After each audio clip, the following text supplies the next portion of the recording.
GIS for facilities management and operations. Takeaways that I hope the group kind of vetted. We may have to do some more vetting of this online, but highlight number one, zooming in and zooming out from contextual societal issues down to actual building use, facilities use, is something we need to keep in mind for ourselves and regarding other people's perspectives. Highlight, and if you guys think of any way to better word this or to capture this, let me know so I can do that now, please. Play nice. There's an issue with connecting all the moving pieces and parts to create but there is a place for all of those moving pieces and parts, and I guess what I was talking about here was, or what I heard everybody discussing was CAD, GIS, BIM. You know, there is a place for each of those technologies and approaches, but we need to figure out how to connect all the moving pieces and parts. Okay.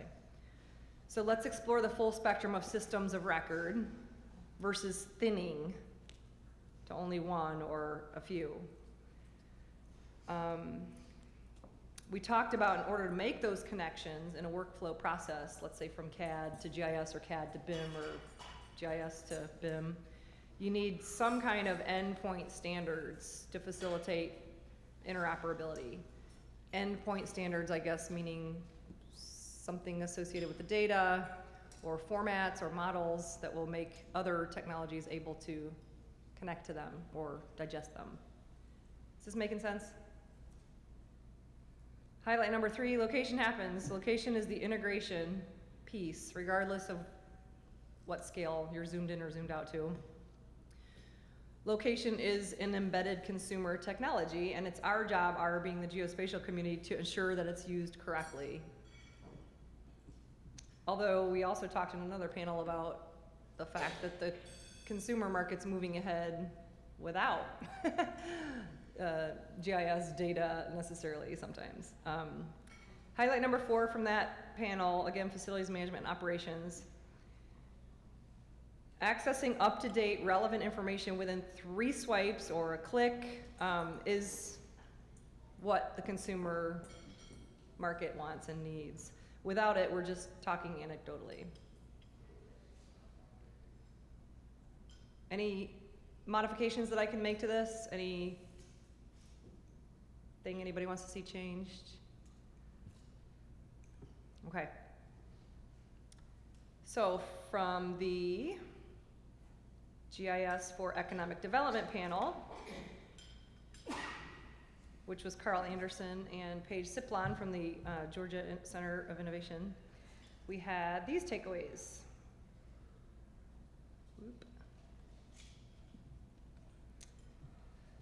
All data support a story or stories. We just have to figure out what is the story that we're trying to tell or that somebody wants to hear. And then we discussed accuracy, and is accuracy even a real issue? Or is the issue more about data that's quote unquote fit for use? And we've heard, I would say that this was a theme throughout the conference. What's the end use? Again, what's the story you're trying to tell, and what's necessary to get there? And then we talked about how neural networks are constantly evolving, and that gaps where we don't have data to tell a story, gaps might be filled through social media, Twitter, textbook, or Facebook. And how do we tie all of these data together? And a partial solution that was suggested is moving GIS to the cloud.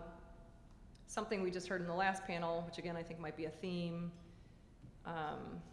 is along the same lines. We'll talk about that in a minute. Highlight number 3, process transparency is important. Actually, I need to change this because I need to say process transparency can be as useful to users as the data itself. In other words, how did the data get developed? Kind of a metadata perspective, but you know, where did these data come from? Can I trust them? Are they fit for my needs? Are they fit for my purpose? And often with authoritative data, you get the end result, but you don't know what the process was to achieve the end result. you're supposed to trust it because it's authoritative, but oftentimes open source or crowdsourced data can be more useful to a user because they can see timestamps, locations, users who submitted the, piece of information. Yes? Nancy von Meyer and I had a discussion about authoritative data after the session. Okay. And she was using a definition of authoritative, meaning that all of the process information was known, and that when you don't know it, you lack that same authority. And so what authority wasn't so much is exclusively about the provider as it was about the process the data was provided under. So let's do it like this. How does this sound? Process transparency can be as useful to the user as the data itself, and just leave it at that. Does that work? Okay, highlight number 4, supply chain. Okay, from a geodata perspective, the supply chain is siloed. So in other words, not everybody shares their process or their data or how they use it, because it gives away some business intelligence. And therefore, drilling down from one data set to another to tier N isn't always possible. If this is confusing, let me know, because then I need to reword it somehow or figure out a better way to communicate it. Consumer delivery of information, or geodata, that probably should say, is currently not 1 click or 3 swipes or very easy. And then we had some conversation about how event-based activities could be practiced before implementation, such as emergency management during disaster. I don't know if that's ubiquitously required, but there was some discussion about that, and I probably need to make that a separate bullet. What were you going to say, Carl? I think Paige was talking about how data is inherently siloed within, is not integrated, but that it could be if you spent the time to do so. And then that came up with the emergency management aspect of don't wait until you absolutely have to have data before you try to integrate it or try to put the pieces together. And his example about the tier N, Paige actually said that it is possible to go all the way to tier N, it just takes time. Okay, so And so he was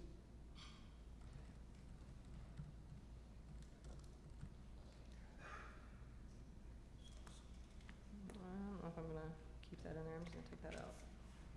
All right, so now what I have is geodata are not inherently integrated, often due to competitive advantage. Drilling down to tier N, very time consuming. Consumer delivery of info, currently not 1 click. Better? Okay. Oh, consuming. Highlight number 5, risk management is critical. This could potentially be a moral ideal for our profession, as, tying back to Dave DiBiase's challenge for us at the onset of the conference. Highlight number 6, access to data and supportive workforce development plus education is important. And we heard from a lot of people that perhaps critical in developing our future workforce. And particularly data as related to wicked problems. So educators need questions from industry. They need problems. They need to know the story that has to be told in order to put that into the students' hands and give them a challenge that they can rise to. And we heard from so many people that they will rise to that occasion if they're given, if they're given some definition, some framework. So I think this was a really great point that may turn into something quote unquote tangible as a result of this conference. We'll see. I heard a lot of people talking about it, like maybe building a repository of questions or problems. We've got data repositories. Why don't we have question repositories or problem repositories? Okay, any issues with this? Any changes that can be recommended?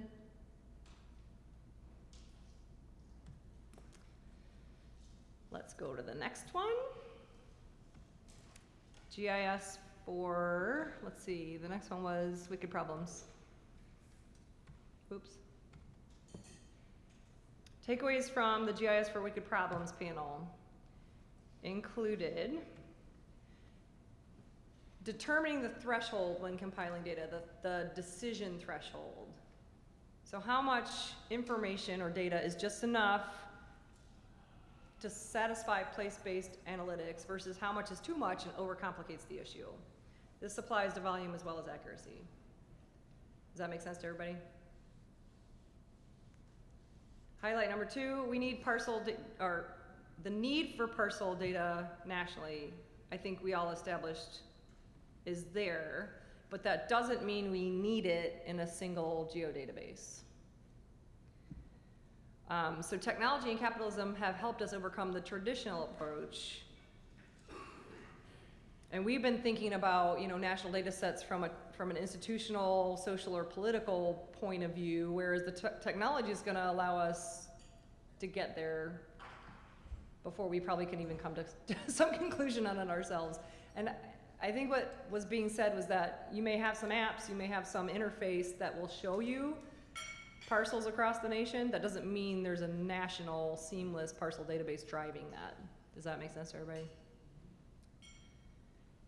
Highlight number 3, crowdsourced or social media data can positively impact the geospatial framework. And we could use people, animals, static cameras, all kinds of entities as sensors. Everybody's a sensor now, right? Highlight number 4, again, a theme through the conference, play nice, or just play. I like that. We need better collaboration between entities. I think we all know that. We're all still part of the problem, and now, it's part of it is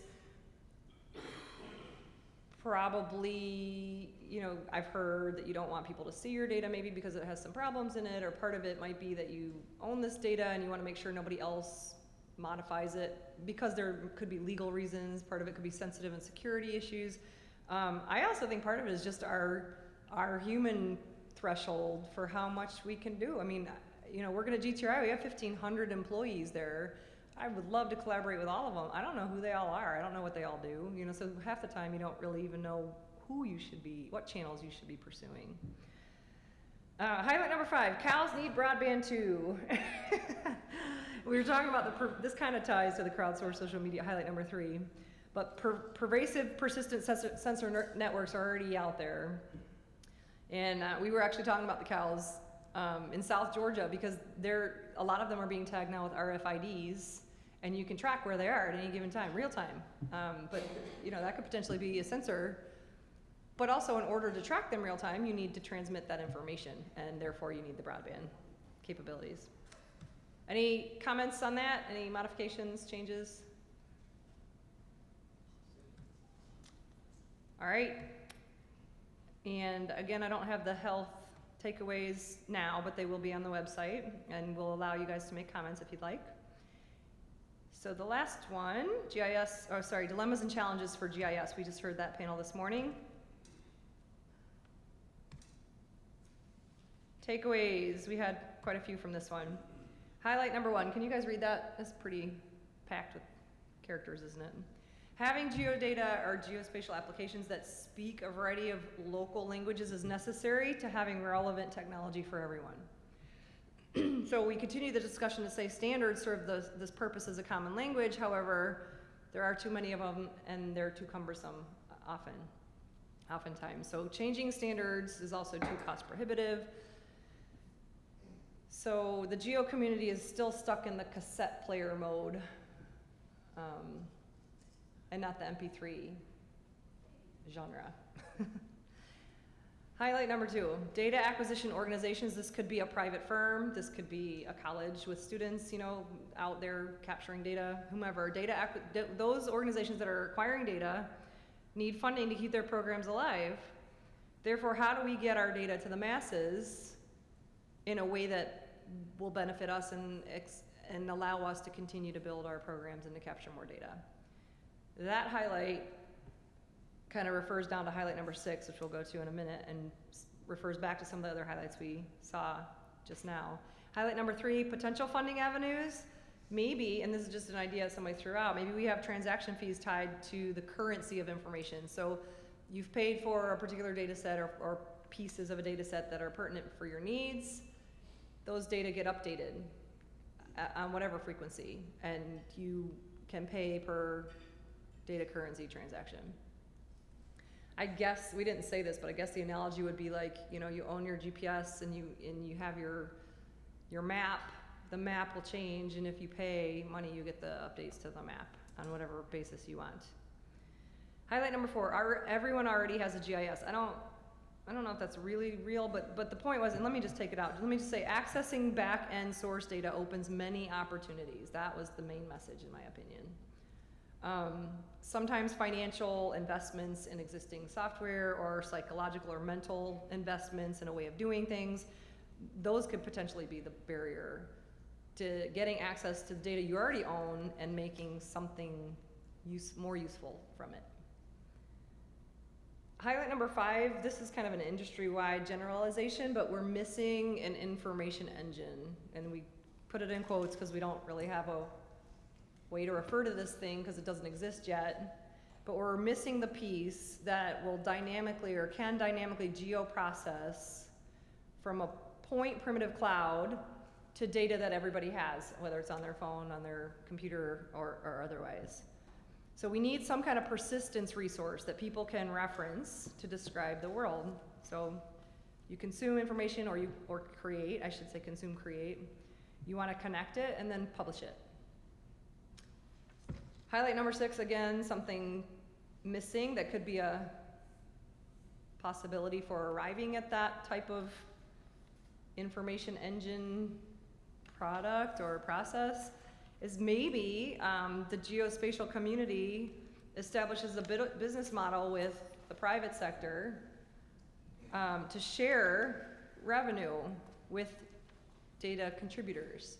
So those, I mean, we all agree, I think, this is pretty common understanding that local data is the most accurate data. The people who own and create the data are the stewards of the data.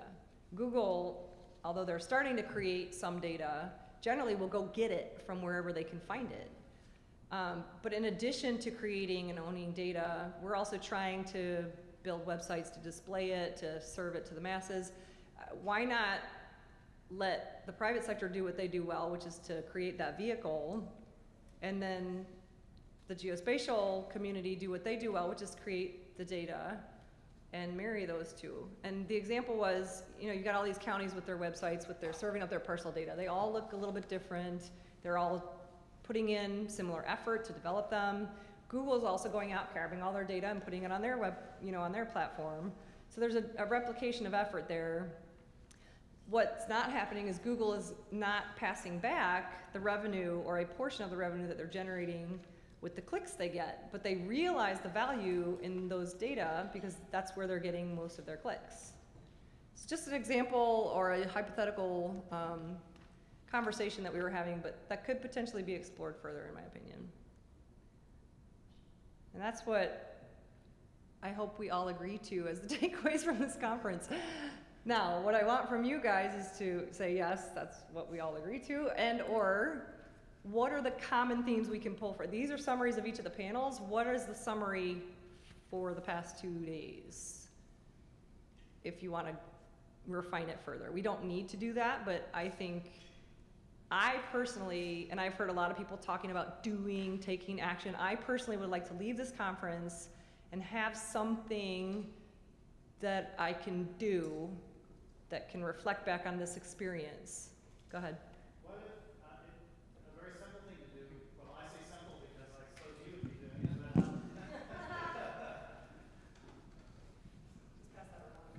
but one idea would be to take all of the text out of the takeaways and make a word cloud. Make a word cloud, okay. Word cloud, that might symbolize common themes and terms that Yeah, come up. great and idea. We may be surprised by the result, we may not. Okay. You know, Like that idea. What else?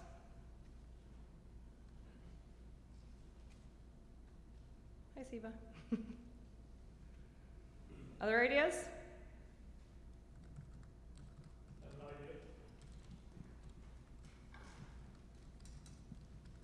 Danielle, one of the richest parts of this conference and one of the greatest contributions was bringing a scientific community of different capacities to the discussions. Albeit the commercial community has all of its viewpoints about how to do things, but I think it's ultimately the folks that own the problem of solving the problems, the scientific community, and so the more participants we can have for that, the better we understand the education obligation, the things that we have to do in order to propel people into that community. Notably, for example, the gentleman from the US EPA, that was tremendously insightful. Just a nice, simple set of examples, but it kind of lets us focus on the kinds of things. I get questions from students that says, what do I want to do with this knowledge? Where do I want to go? What do I want to do with it? And I think the educational community, notably the community colleges, become that primary advisor. And so to this conference, if we can have more professional advisors coming in from the outside to talk about how they solve wicked problems, I think that would help us. I agree with you, and again, this is another kind of formulating thing, so any kind of input is useful for that. I would like to, I mean, we've heard just clearly that as educators, you need to know what the problems are. You need more framework for understanding the issues and translating that into student activities. Maybe we do a workshop, or, you know, like, how do we make that real? Maybe we do a workshop, maybe we do some WebExes, maybe we do, you know, like you're just offering, I guess, that I add more professional advisors to the audience mix, which that's easy enough to do. But once they're here, how do we get you guys connected in a way that you can walk out with what you need? So a workshop's fine idea, you know, but this is something came to mind right now. WebExes come to mind. We could do them quarterly, you know, if you've got, or we could do them on a semester basis. Maybe we could build a database where we capture some of that information. That's kind of getting to the repository idea that we were talking about. Go ahead. So I have to respond. This could be a long conversation, I guess. I'd like to get their expertise into the classroom. Yeah. That's really my goal. And one of the ways, there's a lot of ways to do that, but perhaps this can be a pivot point on which we can get some pointers. The Congressional Research, excuse me. I asked pointedly the question, how do I get what you discover into the classroom? You know, are there avenues by which I can gain that information? And it's not about doing a Google search. It's very much about being person to person and understanding what they've learned and what we can take away from it. Okay. Other comments, thoughts? You want to tell a story about anything that happened to you while you were here for the past 2.5 days? Something you'll take away that'll be positive or otherwise constructive? I would just say what makes this conference unique is the focus on the integration of academics and industry, and also looking forward in space and time.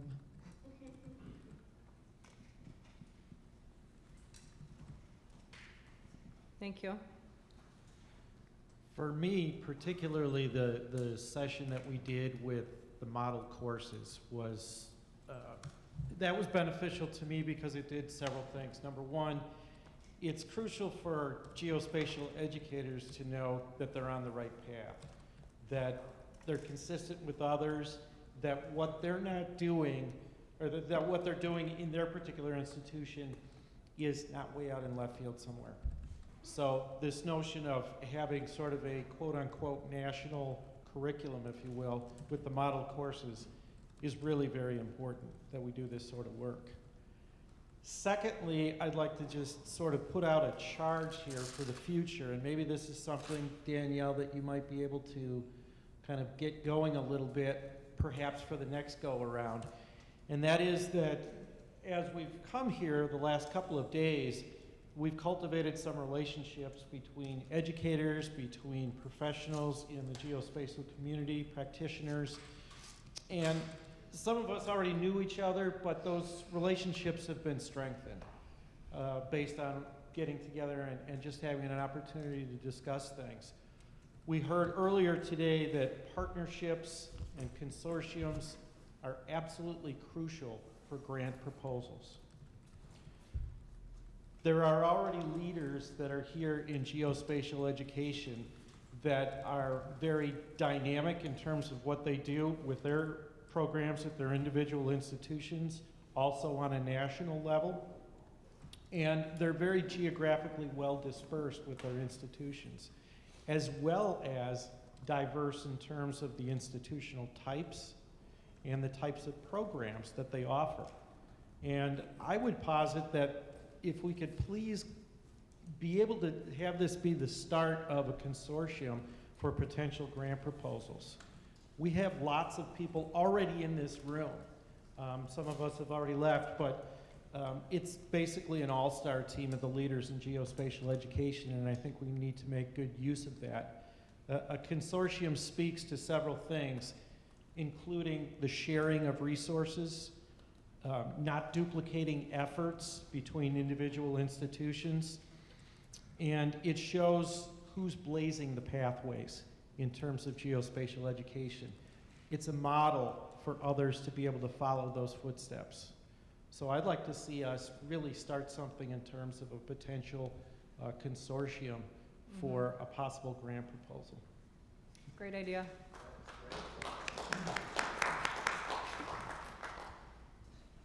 Right here, Ingram.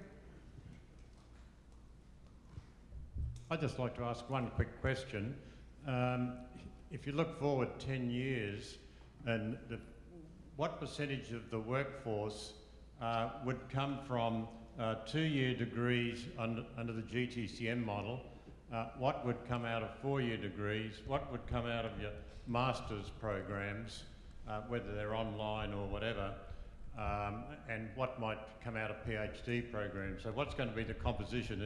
Is 80% going to come out of the 2-year community colleges, or is 80% going to be PhD? So that would be interest to me.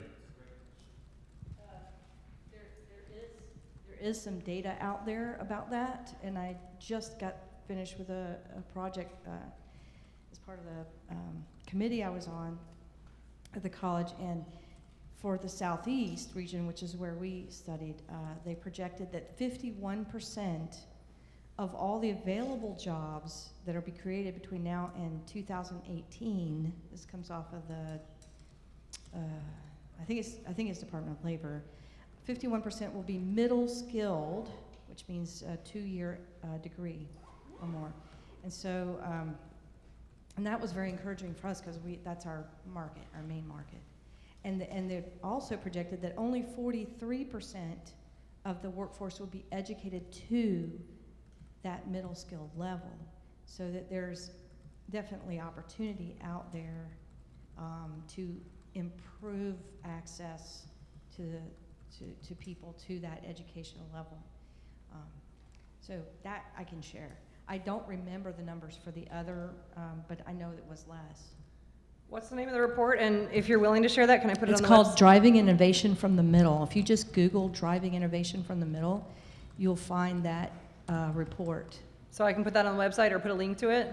Yeah, you Okay. can actually link to the PDF of the full report. Okay, I'm gonna do that for you guys. I'm actually gonna have a resources section on the Spatial Plexus website where I'm gonna put a link to that document, a link to, Peter Folger talked about the 1973 paper where wicked problems was first identified and defined.